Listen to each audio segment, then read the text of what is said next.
Hola, bienvenidos al módulo 19 titulado Rehabilitación neuropsicológica en disfunciones cerebrales de la maestría, evaluación y rehabilitación neuropsicológica del Instituto Superior de Estudios de Occidente, ISEO. Soy la tutora Carolina García y estaré con ustedes en el transcurso de este bloque. Durante este bloque hablaremos sobre las poblaciones enviadas a rehabilitación neuropsicológica 2. Los temas que abordaremos son en relación a los niños con traumatismo craneoencefálico, otros trastornos neurológicos en niños, trastornos de la conciencia, rehabilitación neuropsicológica en trastornos psiquiátricos, otros pacientes tratados en rehabilitación, VIH y lesiones por explosiones. Para iniciar, hablaremos sobre los niños con traumatismo craneoencefálico. En el bloque 1 hablamos sobre el traumatismo craneoencefálico en adultos. Pues bien, hay algunas diferencias cuando este evento ocurre en población pediátrica. La principal diferencia es que el funcionamiento cognitivo o el funcionamiento cerebral es más global. Todavía no se llega o no se consolida a un proceso de lateralización. Continúa en maduración, por lo que las redes o las diferentes conexiones aún no están estables al 100% o aún no están formadas. Por ello, el funcionamiento suele ser más difuso. Cuando ocurre un daño en esta población, el cráneo es menos rígido, ya que aún está en proceso de soldar, por lo que tiende a ser más elástico y permite un mayor grado de deformación y desplazamiento, por lo que el daño suele ser no tan focalizado y el daño puede ser más difuso. A consecuencia de esto, las secuelas cognitivas que puede generar suelen ser más específicas e indiferenciadas. Es más difícil establecer un pronóstico en el plano neuropsicológico. ¿Por qué? No muchas veces se presentan las alteraciones de forma inmediata o en algunas ocasiones, una vez que se presentan, pueden repercutir a lo largo de todo el neurodesarrollo. Sin embargo, los niños tienen la facilidad de recuperar las funciones cognitivas de forma más veloz, puesto que el cerebro es muy plástico y sigue el principio de la plasticidad inversa. Es decir, en cuanto menor es el niño al momento de tener un TCE, mayor es la posibilidad de recuperarse funcionalmente, ya que las zonas que están sanas van a adoptar las funciones de aquellas zonas que se llegaron a alterar. Sin embargo, hay ciertas excepciones. Una es que se dañen áreas cerebrales que aún están en proceso de maduración. Otra es que un hemisferio tiene que compensar las funciones que desarrollaba el otro hemisferio. Por ejemplo, cuando se pierde el lenguaje o cuando hay una alteración en el área del lenguaje en el hemisferio izquierdo, el cerebro derecho o el hemisferio derecho, de un niño tiende a compensar este déficit y desarrollará el lenguaje localizándolo en el hemisferio derecho. Otra excepción es cuando las lesiones cerebrales son difusas y la intensidad de estas es de moderada a severa. Y es frecuente que las lesiones en el hemisferio izquierdo comprometan capacidades verbales y no verbales, mientras que en el hemisferio derecho se comprometerán las capacidades no verbales. Como ya lo mencionaba, las secuelas de un TCE en edad infantil pueden repercutir a largo plazo en el desarrollo. Se han realizado diversas investigaciones donde se evalúan de manera longitudinal a niños de entre 2 a 7 años y se ha encontrado que estos niños tienen un retraso en el desarrollo en áreas específicas como en la velocidad motora, en el desarrollo del lenguaje expresivo, tienen mayor dificultades académicas, hay alteración en el CI, no logran recuperar el nivel que ya tenían, o que hay niños que tienen un peor desempeño durante su etapa escolar. Abordando otros trastornos neurológicos en niños, vamos a hablar del trastorno del espectro autista, el cual es un trastorno del neurodesarrollo, el cual va va a estar relacionado con alteraciones en el comportamiento social y en la comunicación. Estos niños pueden presentar diferentes grados de severidad enfocado a una u otra área. Quizá haya algún niño que esté dentro del trastorno del espectro autista que pueda comunicarse verbalmente, pero que tenga una mayor alteración en el comportamiento social, o viceversa. Algunos de ellos tienen también alteraciones conductuales y presentan algunas estereotipias, movimientos estereotipados, aleteo, ciertas conductas repetitivas, entre otras más. Dentro de las alteraciones cognitivas que podemos encontrar en estos niños es que hay un déficit en la orientación involuntaria. Puede verse alterada su atención, puesto que en algunas ocasiones están inmersos en su mundo y es difícil llamar la atención de estímulos que necesitamos en el momento.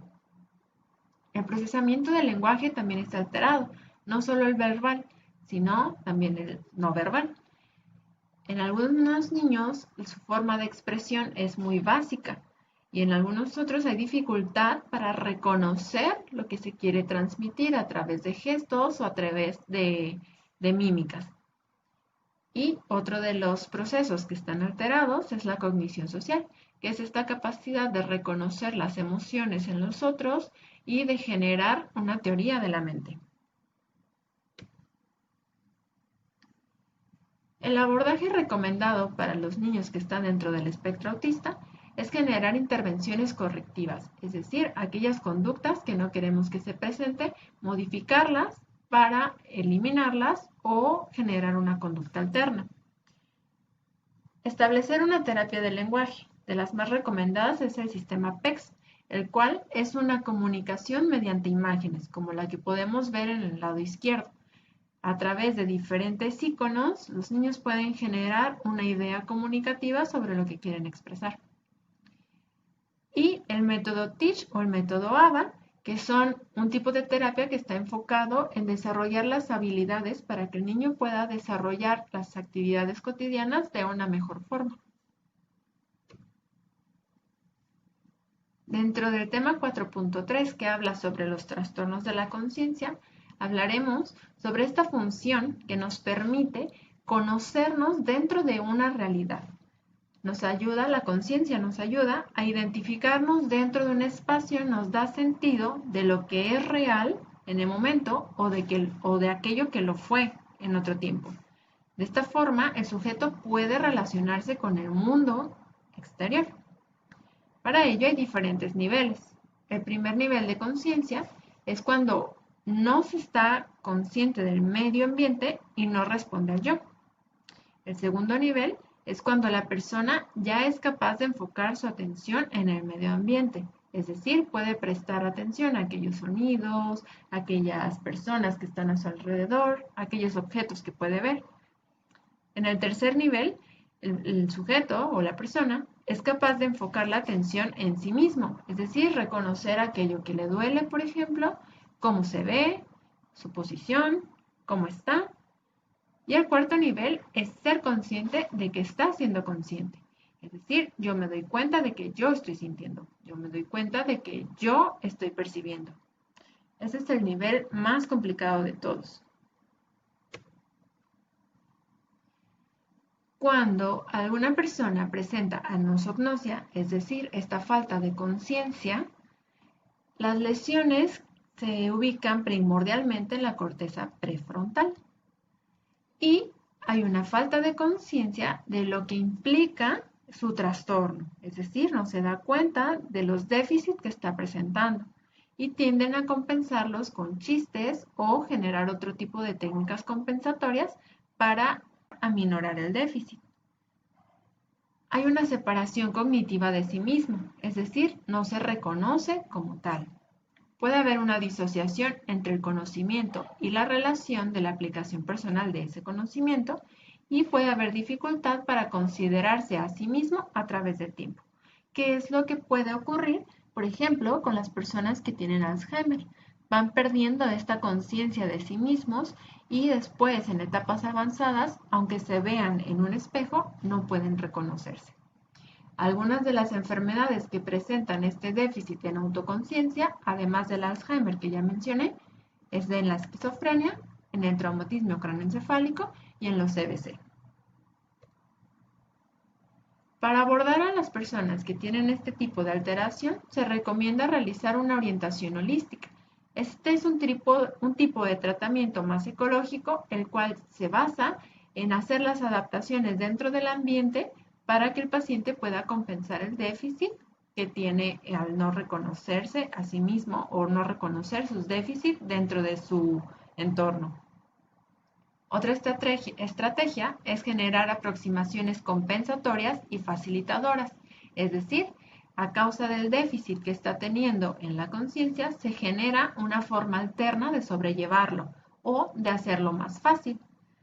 Y la última es generar una retroalimentación o confrontación, es decir, al momento de pedirle que realice alguna actividad, nosotros retroalimentarle sobre su desempeño y mostrarle la evidencia de que el desempeño es menor al que él cree o de que sí está teniendo la dificultad aunque él no lo esté concibiendo de esta forma. Esa sería la retroalimentación o confrontación.